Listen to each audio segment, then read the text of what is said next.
وتمام كل سول ومأمول وصلاح الشأن ظاهرا وباطنا في الدين والدنيا والآخرة دافعة لكل شر جالبة لكل خير لنا ولوالدينا ولأحبابنا وذوي الحقوق علينا على نية أن الله ينور قلوبنا وقلبنا مع الهدى والتقى والعفاف والغنى وأن يشفي مرضانا ومرضى المسلمين وأن يرحم أمواتنا وأموات المسلمين وعلى هذه النية وعلى كل نية صالحة شيء لله تعالى. الفاتحة.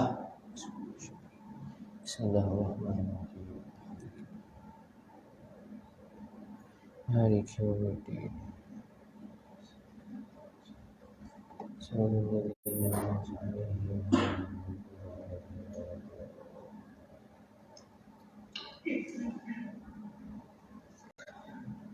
Assalamualaikum warahmatullahi ta'ala wabarakatuh. Bismillahirrahmanirrahim. Alhamdulillahi rabbil alamin. Wassalatu wassalamu ala ashrafil anbiya'i wal mursalin Sayyidina wa maulana Muhammad wa ala alihi wa sahbihi ajma'in. Subhanaka la ilma lana illa ma'allamtana innaka antal alimul hakim. Wa la hawla wa la quwata illa billahil aliyyil azim.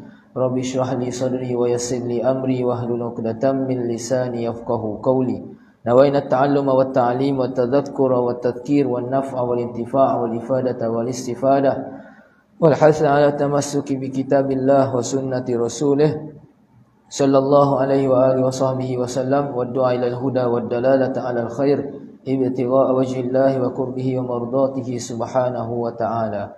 Amma ba'd.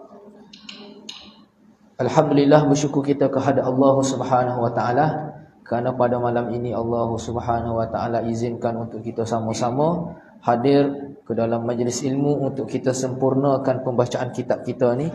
Insya-Allah pada malam ini merupakan malam yang terakhir sebelum kita cuti rehat sempena bulan Ramadan. Insya-Allah selepas raya kita sambung baliklah bacaan kitab kita ni. Minggu lepasnya kita berhenti mana tak ingatlah aku. Ana tak ingat. Rukun iman baca dah tak lagi dah. Arkanul iman tak lagi dah. Tak ingat lagi. Ya dua kali. Muka 3 dah, muka surat 3 tengah tu. Qala al-musannif rahimahullahu ta'ala wa nafa'ana bihi wa bi'ulumihi fid darain amin. Wa arkanul imani sittatun. An tu'mina billahi wa malaikatihi wa kutubihi wa rusulihi wal yaumil akhiri wa bil qadari khairihi wa syarrihi. Dan rukun iman itu 6 perkara. Setelah mana dia cerita minggu lepas tentang rukun Islam ada 5, maka dia cerita pada minggu ini pula tentang rukun iman ada 6 perkara. Kena faham, kita kena ingat ni. Nekara ni jangan tukar dengan benda lain. Nekara ni gapo dia? Iaitu bahawa engkau percaya akan Allah. Percaya dengan mana kita iman, kita beriktikad, kita pegang kemah keming dalam hati bahawa Allah Subhanahu wa taala ialah Tuhan yang sebenar yang layak disembah, dan huraian dia tu panjang lebarlah dalam kitab Usuluddin. Yang kedua, dan segala malaikatnya Allah. Yang kedua, kena percaya ke malaikat. Allah Ta'ala ni ada beberapa makhluk dia yang ramai yang kita tak boleh nak hingga bilangnya dia, yang dinamakan sebagai malaikat. Lepas ni dia akan cerita sosok ni, pasal Allah, pasal malaikat dan keseluruhan rukun-rukun iman di sini. Dan yang ketiganya, dan segala kitabnya Allah. Yang ketiganya, kita kena percaya ada kitab, ada beberapa buku-buku yang diturunkan oleh Allah Subhanahu wa taala untuk dijadikan panduan kepada manusia. Dan segala rasulnya. Apa maksud rasul? Iaitu pesuruh ataupun utusan Allah Subhanahu wa taala yang mana Allah Taala lantik di kalangan manusia sendiri juga. Tuhan tak lantik rasul dia ni daripada makhluk lain, misalnya daripada malaikat dak. Tuhan lantik khusus daripada golongan manusia sendiri. Kerana apa? Supaya kita boleh buat dia sebagai ikutan kita. Salahlah rasul ni daripada kalangan malaikat, maka kita ni boleh celak, kita boleh bakit lawak pula. kepada Allah Subhanahu Wa Taala pada akhirat nanti, bahawa kita ni tak ada, kita tak boleh nak ikut Rasul sebab dia bukan jenis serupa kita. Jadi Allah Subhanahu Wa Taala latih utusan dia tu di kalangan manusia juga, serupa dengan kita semua ya, supaya kita boleh ikut, jadikan panduan kepada dia dalam segenap aspek kehidupan kita. Dan yang kelimanya, dan hari yang kemudian. Hari yang kemudian maknanya hari kemudian daripada dunia, iaitu hari akhirat, hari kiamat. Banyaklah nama-nama dia akan cerita lepas ni. Dan yang terakhir sekali, dan dengan qadar kebajikannya qadar, dan kejahatannya qadar. Apa maksud qadar? Iaitu takdir, ketentuan.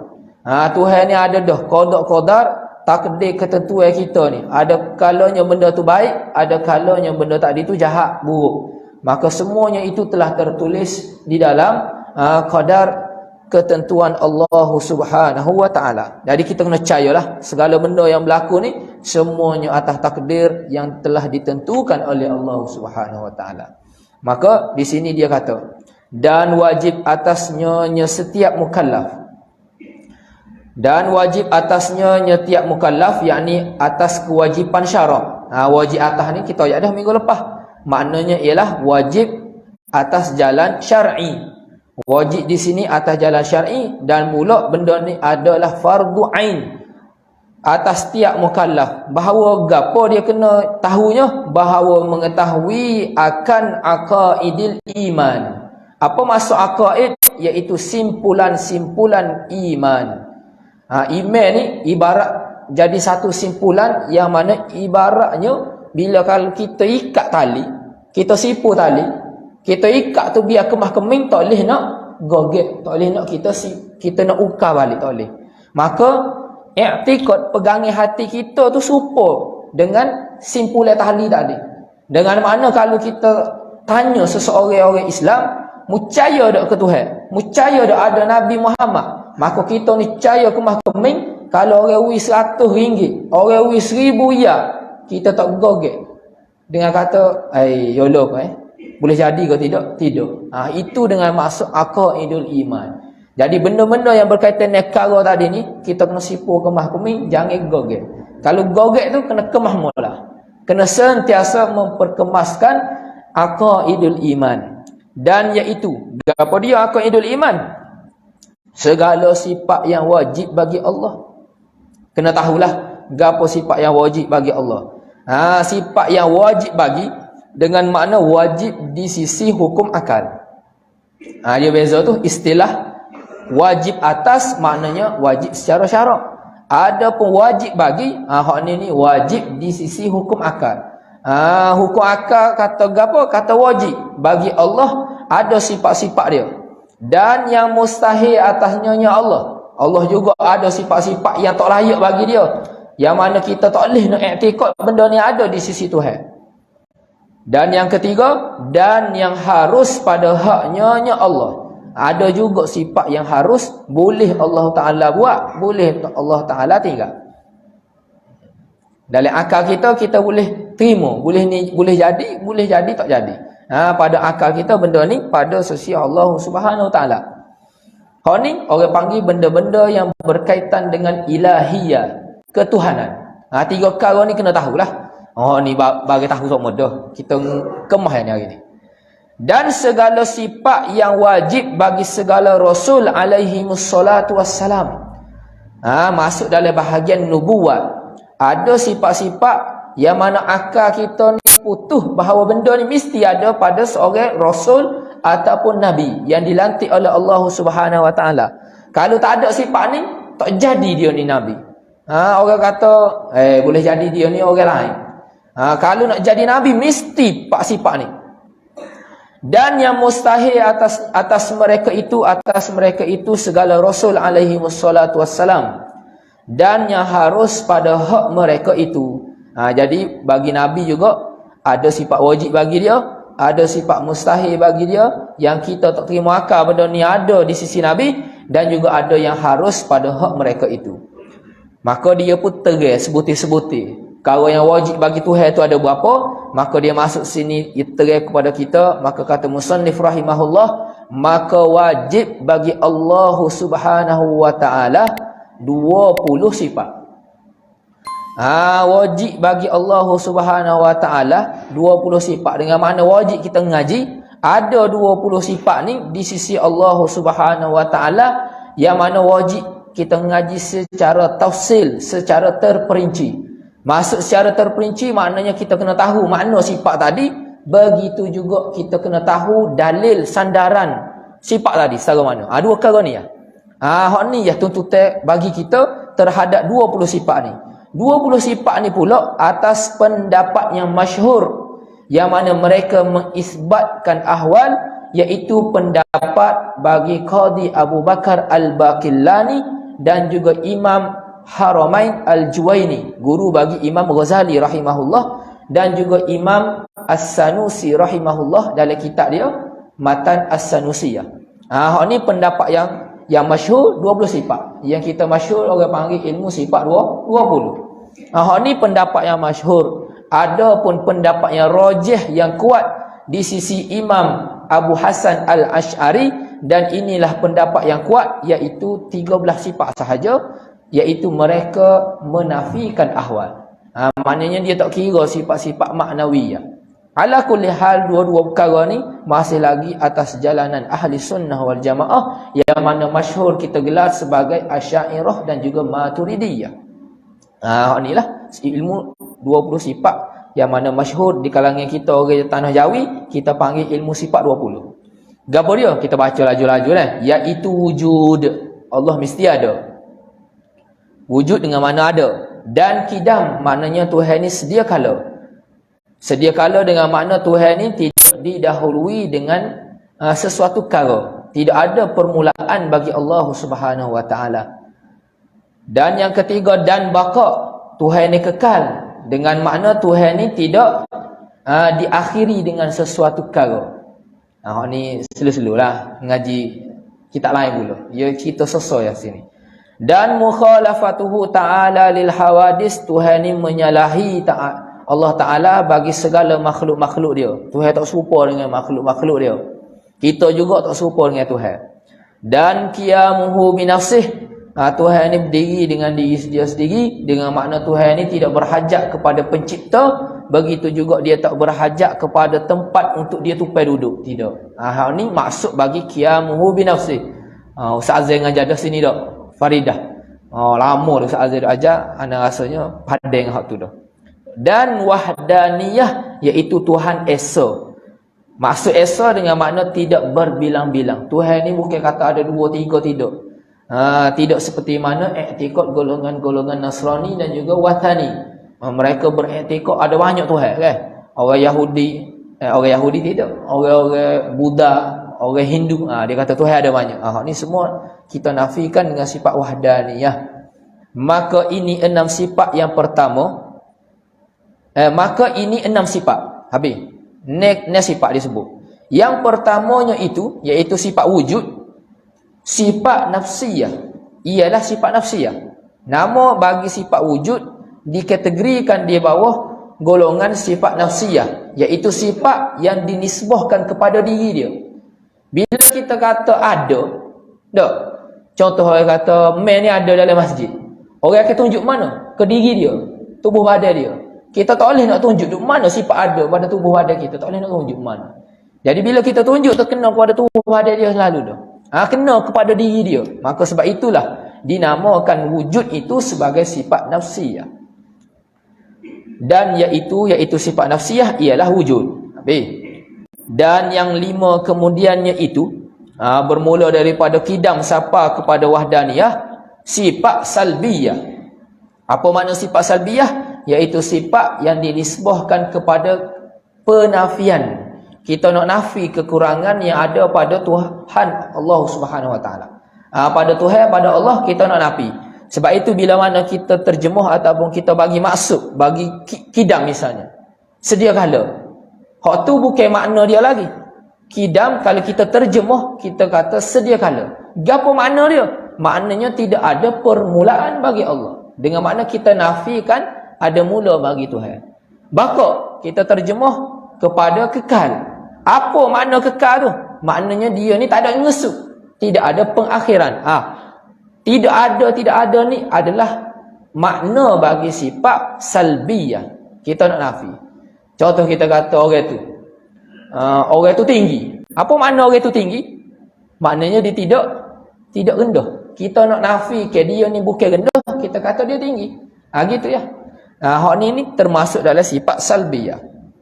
Kemudian wajib bagi Allah Ta'ala 7 sifat. Dinamakan dia 7 sifat ini sifat ma'ani, dinisbahkan kepada makna. Dan iaitu kudrat, berkuasa, dan iradat, berkehendak, dan ilmu, pengetahuan, dan hayah, hidup, dan sama, pendengar, dan basar, pelihat, dan kalam, perkata. Ini kena ngaji kitab Baqarah ataupun Faridah dah. Kemudian 7 sifat dinamakan dia pula sifat maknawiyah. Maaf hamba baca laju ni. Ada pula 7 sifat yang dinamakan maknawiyah. Dan iaitu melazimkan bagi 7 sifat yang pertama, iaitu dia melazimkan bagi 7 sifat ma'ani tadi. Dan iaitu gapo dia sifat maknawiyah ni? Kaunuhu qadiran, keadaan Allah Ta'ala tu berkuasa. Kalau kata kudrat ni, dia ada perkuasa, ada sifat kuasa pada diri dia. Yang mana dengan sifat perkuasa ni lah boleh dia berkuasa. Gitu. Supaya kalau kita nisbah kepada makhluk, kita ni ada ring, yang mana ring kita ni lah kita boleh gerak nak akak barang. Ni panjang lebar maaf. Usuluddin ni panjang lebar, buah panjang pula lepas ni. Jadi sini kita baca dulu. Insya-Allah kita baca pula kitab lain lepas ni. Kaunuhu qadiran wa muridan wa aliman wa hayyan wa sami'an wa basiran wa mutakalliman. Cukup 20 sifat. Dan mustahil pada hak Allah Ta'ala 20 sifat pula. Lawan bagi 20 sifat yang wajib, ada 20 sifat yang mustahil. Dan iaitu lawan 20 sifat yang tersebut. Yang kita sebut dah tadi. Cuma dia tak sebut sini. Gapo dia sifat lawan tadi? Kena tengok kitab lain lah. Mudah-mudahannya kita belek pula kitab lain supaya kita tahu gapo yang tuan pengarah kita nak kata. Dan harus pada haknya Allah Ta'ala berbuat tiap-tiap mungkin, dan atau meninggalkan dia mungkin. Mungkin ni kena ngaji kitab Mati Umum Barahin. Gapo masuk mungkin, iaitu makhluk lah mudah kiranya. Benda yang boleh terima ada, ataupun benda yang boleh terima tak ada. Itu makna mungkin. Maka setiap mungkin tadi Allah Ta'ala boleh nak buat, ataupun Allah Ta'ala tak usah buat. Misal kita ni dalam dairatul mumkinat, makhluk berlaku. Boleh jadi kita ni tu hewan, boleh jadi kita Allah Ta'ala tak sewa kita. Sebelum kita dilahirkan tu, kita ibaratnya duduk di atas dacing. Boleh jadi Tuhan jadikan kita, boleh jadi Tuhan tak sejadikan kita. Maka dalam dairatul mumkinat ni harus berlaku. Tuhan nak buat kita, Tuhan tak sewa kita. Cuma bila Tuhan takdir dah, Tuhan kehendak dah bahawa dia nak jadikan kita, maka dia pun gunalah sifat kudrat yang ada pada diri dia, dia pun jadikan kita. Maka ketika tu kita pun ada.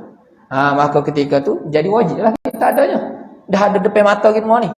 Jadi setiap benda mungkinat ini masuk dalam dairatu al-jawaz. Habis itu. Ni secara tafsil kena belajar khusus dalam kitab Usuluddin. Dan wajib baginya Allah tiap-tiap kamal yang layak dengan zatnya Allah yang maha mulia. Apa yang dimaksudkan dengan kamal? Iaitu sifat-sifat kesempurnaan. Kamal dengan makna sifat-sifat kesempurnaan. Siapa ada kitab tu, dia kena korang semua, kena tulis semua. Apa maksud? Kalau tidak nanti ni, tak boleh nak baca korang. Kitab kita itu boleh guna. Tanda apa dia maksud kamal? Iaitu sifat-sifat kesempurnaan.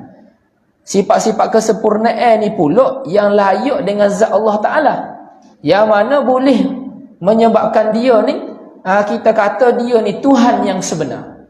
Sebab ada sifat kesempurnaan yang tak layak bagi Tuhan, tapi sempurna bagi kita makhluk. Misal, kita kata ada anak, ada zuriat. Bagi makhluk, benda tu kesempurnaan. Tak, ada anak, ada cucu ni, sempurna hidup dia. Kalau nak banding dengan orang kaya, tapi tak ada anak, orang kata, kurang lagi. Sebelum dia nikah, tak orang kata dah, tak nikah. Dan nikah, tak boleh anak kata pula. Apa hal manusia? Maknanya, ada anak tu sifat kesempurnaan. Tapi kesempurnaan tadi tu nisbah kepada kita makhluk. Sebab memang kita suka ada anak, kita seteruskan dengan zuriat kita, ada penerus. Tetapi bagi Allah Subhanahu Wa Taala, adakah layak Tuhan ada anak? Tak ada. Allah Taala sebut dah, lam yalid wa lam yulad. Tuhan ni tidak beranak dan juga tidak diperanakkan. Sebab apa? Kerana bila kita nisbah ada anak ataupun ada ayah bagi Allah, maka benda tadi jadi kurang bagi orang ataupun satu zat yang nak mengaku jadi Tuhan. Sebab kalau kata dia ni diciptakan ada ayah, dia ada pencipta juga. Jadi dia ni bukan Tuhan lagi lah, ada orang lain lagi. Lepas tu pula kalau kata dia ada anak, maknanya dia berhajat kepada orang untuk meneruskan kerja dia. Jadi benda tadi tu jadi tidak sempurna, bahkan jadi kekurangan pula bagi Allah Subhanahu Wa Taala. Jadi kamal sini dia kait lalu dah dengan yang layak dengan zatnya Allah yang maha mulia. Nah, misal mudah kita kata bagi seorang pemain, orang duk backing kereta kan, sifat kesempurnaan bagi dia dengan makna dia tahu berlaku pasal nak backing wiring, bagai-bagai spare part. Tu sifat kesempurnaan dia. Tapi adakah kalau kita kata dia ni kena pandang ngokah tu sifat kesempurnaan bagi dia? Nah, orang suruh dia ngokahnya, tiba-tiba dia kata, maaf, kawan tak boleh nak ngokahnya. Sebab kerja kawan pasal kereta, pemain. Boleh tak kita nak kata dia, demo tak hebat lagi sekarang ni. Demo hebat, boleh ngokah kalau gitu. Salah kita kata gitu. Sebab apa? Sebab tu bukan kerja dia. Kalau nak kata dia ni tak hebat, kalaulah kita kata, dia mau kena duk model kereta gini, spare part gini, dia mau tahu duk, kawan tak aja dengar. Ni kurang. Sepatutnya kalau dia pemain sungguh, dia tahu bagai-bagai gini. Gitu cara dia. Jadi sifat kesempurnaan ni mestilah yang layak bagi dia untuk disembah. Hak ni lah kita kena ngaji khusus pula. Sifat-sifat yang layak bagi Allah Taala mesti banyak. Benda ni diisbatkan Allah Subhanahu Wa Taala dalam Quran dan juga hadis, dan juga kalau kita boleh mikir sendiri. Ada banyak sifat-sifat kesempurnaan yang layak untuk dia ni dilantik sebagai Tuhan. Jadi dalam ni kena tahu secara ijmal, secara borong saja. Sebab nak tulis sebutir-sebutir itu jadi panjang. Jadi kena pegang gitu ya. Habis. Dan mustahil atasnya Allah segala kekurangan. Sifat-sifat kekurangan dengan makna yang tidak layak bagi zat dia. Nah, sifat kurangan pun serupalah yang tadi juga, sifat kekurangan yang tidak layak dengan Allah Taala. Habis benda yang kait dengan uluhiyat, tentang ketuhanan. Habis dah lah serukun iman, percaya kepada Tuhan. Masuk pula percaya kepada Nabi, percaya kepada Rasul. Maka dia kata sini, ni dia masuk dalam rukun iman lagi ni, yang pertama lagi. Percaya kepada Nabi pula. Dia nak percaya tadi pada syahadah yang pertama, masuk syahadah yang kedua, dan wajib bagi sekalian Rasul alaihimussalatu wassalam. Dia nak cerita ada beberapa sifat yang wajib kita isbatkan kepada para Rasul dan juga para Nabi. Apa dia yang pertama? Sidqun. Apa makna sidqun? Iaitu benar. Benar ni dengan makna benda tadi tu berbetulan dengan realiti sebenar. Waktu benar. Orang kecek betul Maknanya apa yang dia ayat kena dengan realiti sebenar. Tapi kalau benda yang dia kecek tu tak serupa dengan realiti sebenar, orang panggil apa? Bohong, nipu, beja. Hak tu orang panggil tak sebenar.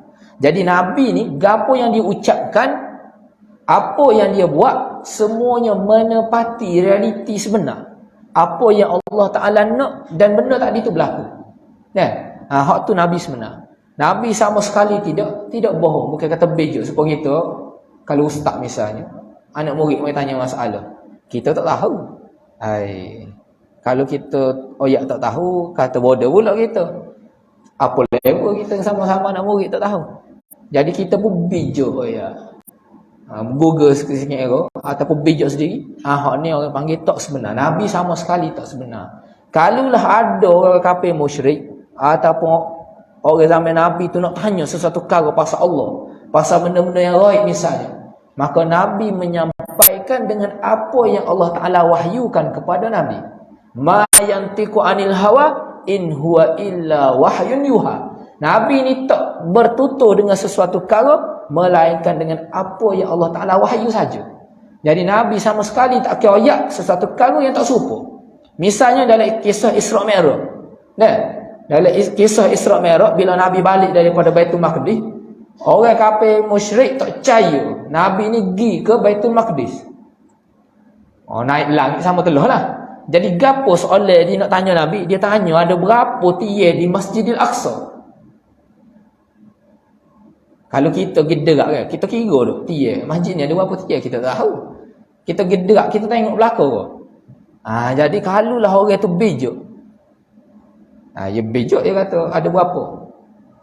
Nabi tunggu wahyu daripada Allah Subhanahu Wa Taala, maka malaikat Jibril, kalau kita kata buka hijab, paparkan kepada baginda Nabi sallallahu alaihi wasallam depan mata Nabi Masjid Baitul Maqdis depan Nabi. Nabi kira sebutir-sebutir, Nabi oyak kepada kafir musyrik. Bila Nabi boleh oyak sebutir-sebutir sebenar dengan keadaan realiti, terkejut habis belaka. Tapi tak percaya juga. Sebab apa? Tak kena dengan geng kita, biasa dah. Kita akan cari juga salah. Nabi ni oyak benda memang sebutir-sebutir serupa dengan realiti semasa. Sama sekali Nabi tidak berdusta. Tak kira lah benda tadi tu tentang dunia ke ataupun berkaitan dengan akhirat, benda-benda gaib. Jadi kalau dalam hadis Nabi kita baca, Nabi ayat di akhir zaman akan berlaku gini. Kena percaya sebab memang sengerti akan berlaku. Tunggu masa. Dan realitinya kajian yang kita buat memang betul sungguh. Apa yang Nabi ayat jadi sungguh.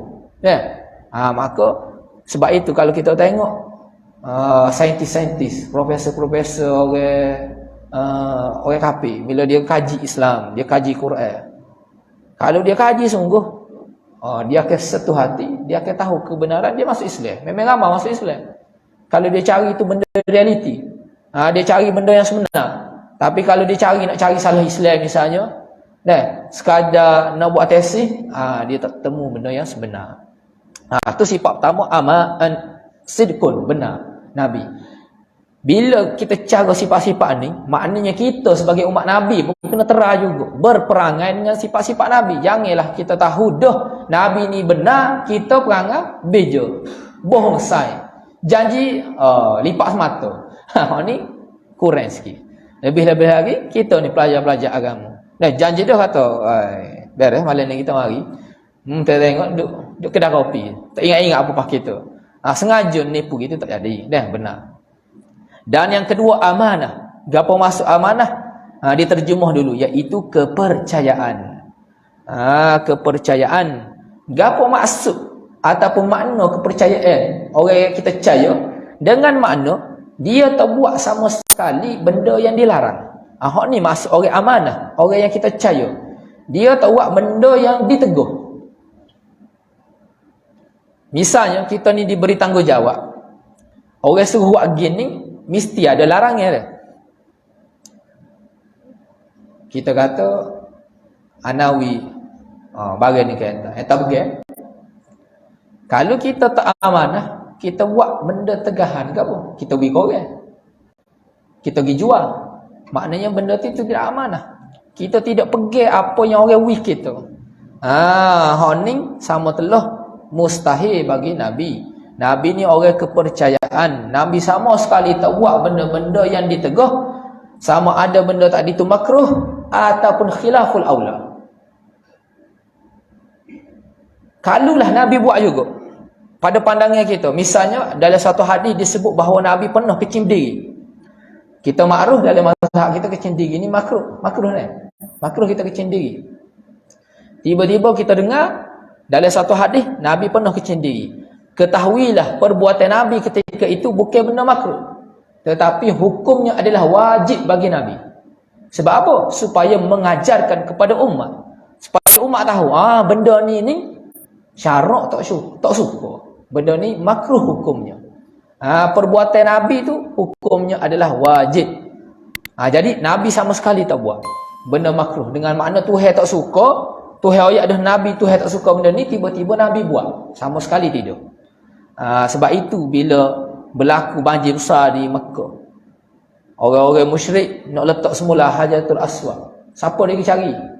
Nabi SAW. Sebab Nabi ni gelar Al-Amin. Sebelum Nabi dilantik menjadi Rasul dan juga Nabi, orang-orang musyrik Mekah ni semua pergi tinggal barang-barang yang dia sayang ke Nabi.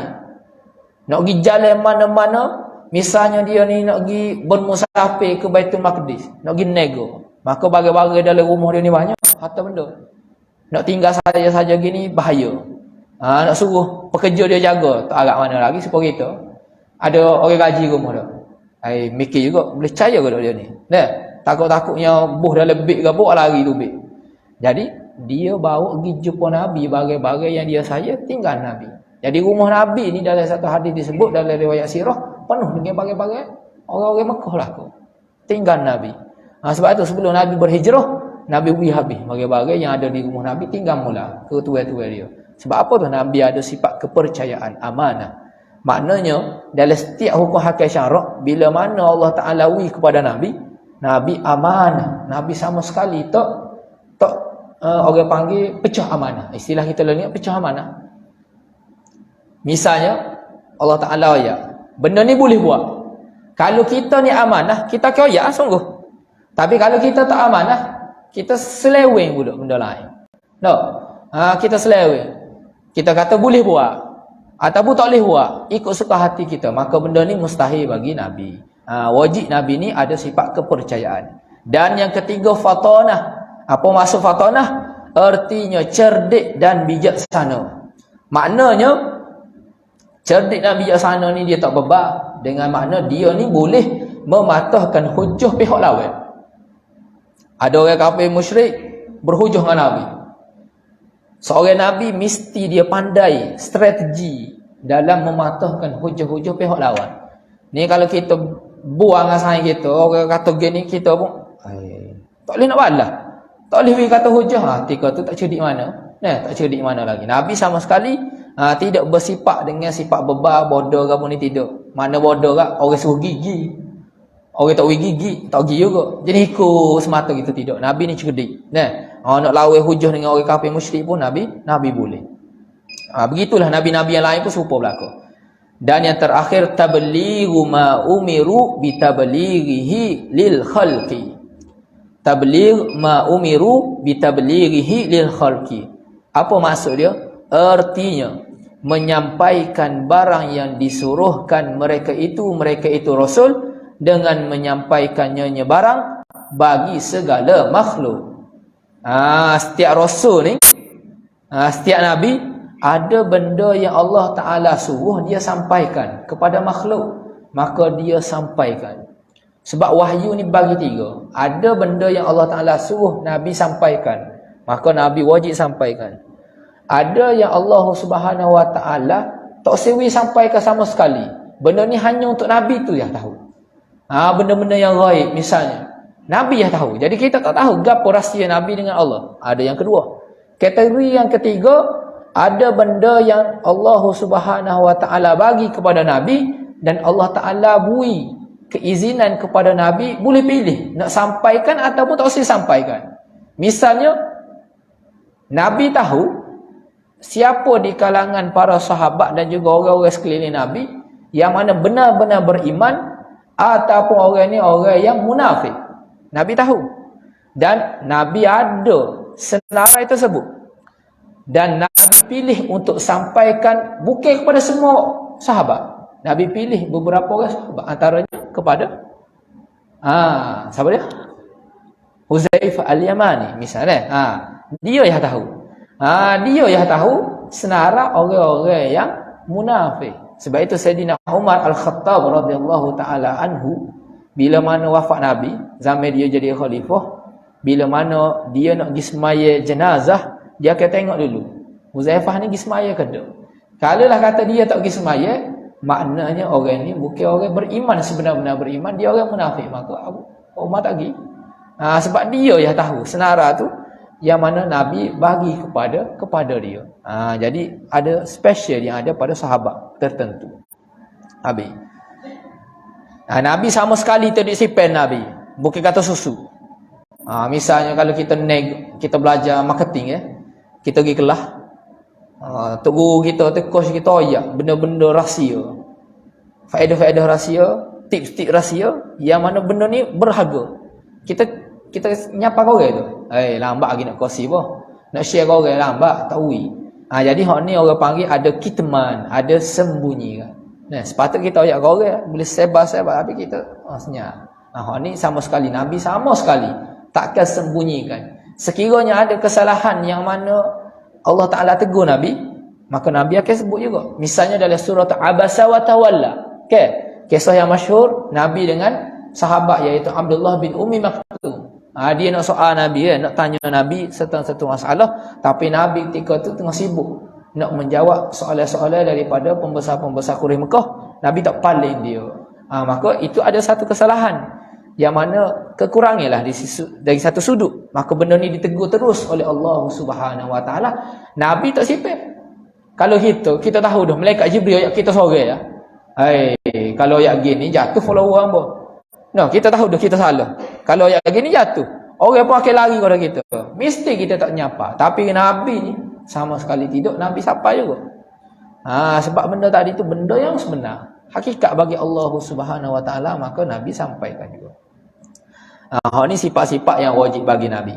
Dan mustahil pada hak mereka itu para Rasul alaihi wassalatu wassalam lawan segala yang tersebut itu. Lawan bagi sidik, lawan bagi amanah, lawan bagi fatanah dan juga tabligh.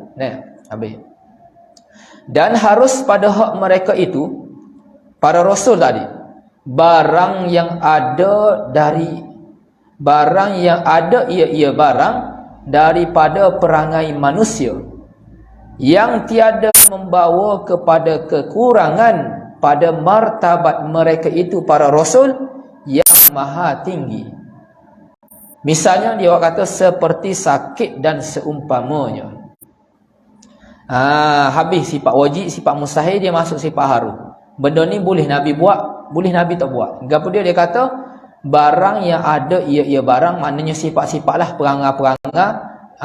Maka dia pun bagi bayan daripada perangai, bayan daripada kata barai tadi, perangai-perangai manusia yang mana tidak membawa kepada kekurangan. Contohnya Nabi pernah sakit, ataupun seumpamanya. Misalnya Nabi ni makan, Nabi minum, Nabi berkahwin bersama dengan isteri, bahkan Nabi pernah diracun. Benda ni tidak mengurangkan martabat bagi seorang Nabi.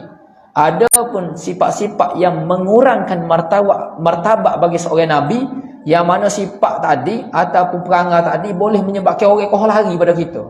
Sebab sifat Nabi ni dia nak menyampai, berdakwah. Tapi kalau ada sifat yang menyebabkan orang koh tak dekat dengan kita, ni mustahil. Misal apa? Kalau lah Nabi ni kena ada nyakit yang berat yang mana menyebabkan orang tak berani nak dekat kepada Nabi, ni mustahil. Misalnya ada penyakit kodi.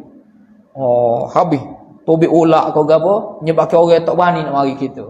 Benda ni mustahil pada Nabi sama sekali. Kalau ada riwayat-riwayat yang sebut gitu, kena cek molek. Biasanya maudhu'. Tak ada sama sekali tidak. Tak ada. Ada pun kisah-kisah terhadap nabi-nabi yang dahulu. Misalnya Nabi Ayub dah. Yang mana kita masyhur bahawa dia ni diuji dengan penyakit yang besar. Itu riwayat, setengah ulama kata riwayat Israiliyah, yang sebenarnya Nabi Ayub tidak kena penyakit yang besar gitu. Tak siapalah kata bini pun tak berani nak mari dekat. Kita ni tak mandi sehari bini lagi dah busuk mengai. Itu sama sekali tidak. Nabi ni tidak ada sifat-sifat tersebut. Dalam ayat Quran sebut bahawa Nabi ni gijal di pasar-pasar. Perangai seperti manusia sepakala. Bukan kata jadi Nabi tak boleh nak beranak bini. Tak ada. Bukan seperti mana rahib-rahib, pederi-pederi, golongan Yahudi, golongan Nasrani ataupun Buddha, yang mana kalau dia jadi rahib, jadi tokca, tak boleh nak nikah.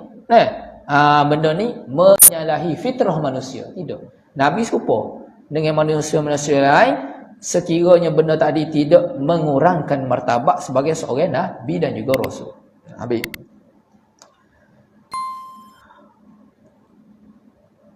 Sambung sikit lagi deh. Perhabis ni. Dan wajib atas tiap-tiap mukallaf beriman dengan sekalian anbiya. Anbiya dengan makna nabi-nabi, jamak bagi nabi. Sama ada yang tersebut nama mereka itu di dalam Quran atau tiada. Nabi-nabi ni ada nama yang disebut dalam Quran. Ada nama-nama yang tidak disebut dalam Quran, yang mana Allah Ta'ala tak cerita kita. Sebab nabi-nabi ni ramah, dia akan cerita lepas ni. Cuma kalau kita baca Quran tu ada disebut nama-nama orang tertentu. Misalnya Daud, Ibrahim. Kita baca sama, okey?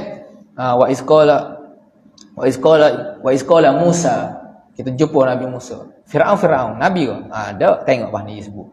Ada Nabi yang disebut dalam Quran, ada yang tidak disebut. Maka bilang-bilangan anbiya yang tersebut di dalam Quran, ada berapa orang? 28. Ada 28. Kita tahu belum ni ada berapa, meh? 25 tak? Mana tiba-tiba Tok Guru kata 28 ni?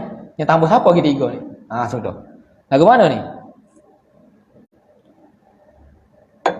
28 sini dengan makna dia tambah lagi 3. Yang mana 3 orang ni ada perselisihan pendapat di kalangan ulama, sama ada dia ni adalah nabi ataupun rajul soleh, orang soleh saja. Pendapat muktamad 25. Seperti mana yang kita maklum, dia akan cerita sini, dan iaitu Adam, Nuh, Idris, Hud dan Saleh dan Ibrahim dan Ismail dan Ishak dan Yusuf dan Lut dan Yaqub dan Musa dan Harun dan Shu'aib dan Zakaria dan Yahya dan Isa dan Daud dan Sulaiman dan Ilyas dan Ilyasa dan Zulkifli dan Ayyub dan Yunus dan Nabi kita Muhammad sallallahu alaihi wasallam alaihi wassalatu wassalam. Ni kita duk nasyid budak-budak dulu ke? Adam, Idris, Nuh, Hud, Saleh tu ingat. Kalau tak ingat lagi kena lepas lah ni budak-budak kalau harap tak ingat. Berat. Ni 25 orang. Masyhur. Kalau nak syarah sebutir-sebutir, tidurlah ke bakal balik. Nah, kisah Nabi ni banyak. Kena baca pula sirah-sirah. Kalau kita kan baca Bidayatul Hidayah. Syekh Li hebat. Dia baca Bidayatul Hidayah. Dia baca cari tu orang boleh baca mengajar kitab Bidayatul Hidayah. Cerita kisah daripada awal kejadian makhluk sapalah kepada zaman Abbasiyah Umayyah. Siapa itu? Bidayatul Hidayah. Zaman Ibn Katsir. Gitu. Jadi sini ada 25 orang. Lepas tu 3 orang lagi tu lagu mana? Dan Uzair. Uzair, ada seorang nama Uzair. Dan Luqman. Dan Dzulqarnain. Ada ke? Wa qala Uzair wa qala al-yahud. Apa ni? Allah, hamba tak ingat siapa ngapa kat sini. Dia berkatalah orang Yahudi bahawa Uzair itu adalah anak Tuhan. Dalam ayat Quran sebut, jelas. Uzair, Luqman, surah Luqman ni ngapa budak-budak setang. Surah Luqman, Luqmanul Hakim. Dan yang ketiga Zulkarnain dalam surah Al-Kahfi. Disebut 3 nama ni. Atas bersalah-salahan ahli tafsir pada 3 yang akhir ini. 3 orang ni ulama khilaf. Sama ada dia ni nabi ataupun dia ni adalah rajulun soleh, tok wali. Yang mana diceritakan dalam Al-Quran. Ada lagi nabi-nabi yang tak sebut dalam Quran. Misalnya Nabi Daniel. Masyhur di Mesir. Nabi apa lagi? Hamba tak ingat. Ada 2-3-4 orang lagi. Kalau pergi Baitul Maqdis ada makam-makam para nabi yang mana dinisbah kepada nabi yang tidak disebut dalam Al-Quran. Masyhur.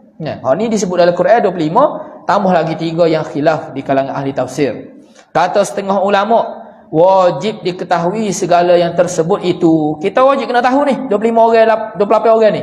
Dan wajib diajarkan anak-anaknya. Kita kena ajar ke anak-anak kita. Biar nasyid lah, kena ingat, kena tahu.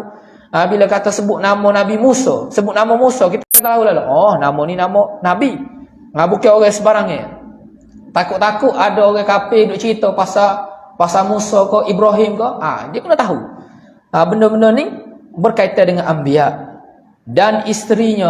Bini kita pun kena ngajar juga benda ni. Bukan sekadar duk ajak pergi Maiden, duk pergi Kebimo, dekat nombor satu. Tapi bini tak tahu pasal Nabi pada Rasul. Malu kepada tok lelaki. Begitu juga dan khodamnya. Orang suruh kita di rumah, hamba abdi kita. Kalau zaman lo ni kan orang gaji gitu. Kena ajar juga kau orang gaji ni. Bukan kata duk masuk saja tidak, biar dia tahu juga. Sebab benda ni semuanya menjadi kewajipan atas setiap orang Islam. Maka wajib kita percayakan akan mereka itu satu-satu. Kena tahu sosok. Dan yang tiada kita ketahui akan nama mereka itu, wajib kita percaya atas jalan ijmal. Kena tahu secara umum gitu ya, bahawa ada lagi nabi-nabi yang lain. Berapa nabi-nabi yang lain ni dicerita sini? Faidatun. Ini satu faedah. Bermula bilang-bilang, maknanya bilangnya lah, dengan segala anbiya itu sekati 2,04,000. Sudah, siapa tahu makna ni? Orang-orang lama ya ni. Anda rasa kalau budak-budak muda sini ni, kalau tahu 50 hijai tu, tahu ke apa dia maksud ni? Ada raja je kita tahu makna gapo ni ya. Sekati 2,04,000. Maknanya 1,204,000. 1,204,000. So 24,000. Sekati tu dengan makna 1,000. Sekati maknanya 1,000. Laksa ni ratus. Melawan. Ratus. Laksa ni ratus. Bentar. Bukan, maaf. Sekati 100. Sekati 100. Laksa ni puluh. Jadi 124,000. Gitu dah. Sekati maknanya 100, 2 laksa 20, 4,000. Jadi bilangan para nabi ialah 124,000. Ramah ni weh. Bukan biasa-biasa daripada nabi ada lagi ni siapa Nabi Muhammad. Ramah sungguh. Bukan calai-calai orang lah ni. Cuma ia kena bezalah antara nabi dan rasul. Rasul ni jadi umat dia kena sapa kepada kaum dia. Adapun nabi dia dapat wahyu untuk diri dia saja gitu ya. Untuk beribadat gitu. Jadi adanya 124,000. Dan yang jadi rasul daripada mereka itu 313 orang. 313 orang. Dan pada satu riwayat 314 orang. Ada khilaf ni. Ada kata 313, ada kata 314. Dan yang afdal daripada sekalian nabi itu, siapa dia orang paling hebat? Nabi kita Muhammad sallallahu alaihi wasallam. Kena bangga kita ni umat Nabi Muhammad bahawa nabi kita ni adalah penghulu bagi segala nabi dan dia yang paling afdal. Bahkan kalau kita katakan siapakah makhluk yang paling hebat dari dunia, kena kepada Nabi sallallahu alaihi wasallam. Dan yang mengiringi nabi kita itu siapa dia? Selepas tu Nabi Ibrahim alaihi salam. Yang kedua Nabi Ibrahim. Dan yang mengiringi Nabi Ibrahim siapa yang ketiga? Nabi Musa alaihi salam. Dan yang mengiringi Nabi Musa pada peringkat yang keempat iaitu Nabi Isa alaihi salam. Dan yang mengiringi Nabi Isa, Nabi Nuh. Peringkat yang kelima. Maka yang lima ini dinamai ulul azmi. Apa maksud ulul azmi? Iaitu orang-orang yang mempunyai keazaman yang tinggi. Itu ulul azmi. Orang yang ada keazaman yang tinggi. Sebab apa? Sebab dia dakwah kepada kaum dia tu dapat banyak tentangan kalau nak banding dengan nabi-nabi yang lain. Jadi 5 orang nabi ni paling banyak dapat tentangan daripada kaum dia. Sebab itu digelar sebagai ulul azmi. Dan yang lain daripada yang 5 ini, setengah mereka itu afdal daripada setengah. Yang ni sebahagiannya lebih baik daripada orang lain. Sebab itu dalam ayat Al-Quran Allah Ta'ala sebut bahawa Allah Ta'ala kata ada yang lebih baik nak banding dengan nabi-nabi yang lain. Boleh jadi di akhirat kelak para nabi ni juga dia ada challenge juga sama-sama dia. Siapa yang lebih ramai umat dia. Maka paling ramai umat dia lebih hebatlah nak banding dengan orang yang tak ada umat. Maka setiap nabi ni akan bangga. Kau ada 5 orang pengikut kau. Orang ni ada 10, orang ni ada 100. Di antara semua nabi-nabi itu nabi kita Muhammad sallallahu alaihi wasallam yang paling ramai pengikut dia. Sebab itu kita ni gelar sebagai sawadul azam. Gelak. Kalau kita baca dalam kisah Isra Mi'raj ya. Nampak gelak gelemak mari ikut nabi. Siapa dia tu? Umat nabi ramai. Apa gelak tak nampak. Kepala hitam belakang. Kecuali kalau botol. Cikgu, ni itil lah ke? Oh, nampak lah. Muda-muda lah ke? Kita ni kuat. Umat Nabi Muhammad sallallahu alaihi wa alihi wasallam. Habis. Kena berhenti dah ni. Nampak aja ni. Mana ni? Tiada ditentukan melainkan yang 5 ini jua. Kalau nak kira martabat 5 ni yang kita tahu, ada pun orang lain kita tahu ranking dia. Siapa duduk ranking mana-mana. 5 ni yang tahu. Bermula sekalian kitab yang turun. Habis itu pasal Nabi, kita masuk pula rukun yang lain, iaitu pasal kitab. Wallahu subhanahu wa ta'ala a'lam bisawab. InsyaAllah kita sambung balik selepas daripada raya. Jangan lari, tengok-tengok tak ada orang nanti ni. Ni cuti lama ni biasa tu. Sama ada hak ni lari ataupun hak ni jujur kita ada datang hari.